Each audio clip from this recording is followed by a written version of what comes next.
All right, I'm here with my friend Tammy, and she has, what is this, Tammy? I see you got on your hip. It is my new 44 black powder pistol, the open carry here in Texas. All right, well, you know that's going to get some attention from the police. I hope so. What is that legal? What? In the state of Texas, pre-1889, it's legal to carry black powder openly in Texas. Okay, very good, very good.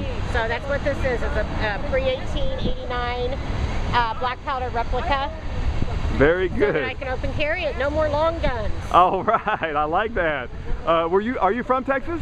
Well, no. I'm from Kansas. Oh, okay. We got here as fast as we could. Amen, sister. Amen, sister. We've been here for about 3 years, and I am the Texas State Coordinator for Gun Rights Across America. Very good, so very good. I come out and support and help promote open carry here in Texas. All right. Well, I am so proud that you're here and representing Texans very well, and thank you for coming out with your black powder gun. I'm a mom, and I'm going to protect my children. Amen, sister. Amen to that. God bless you. Thank you. All right.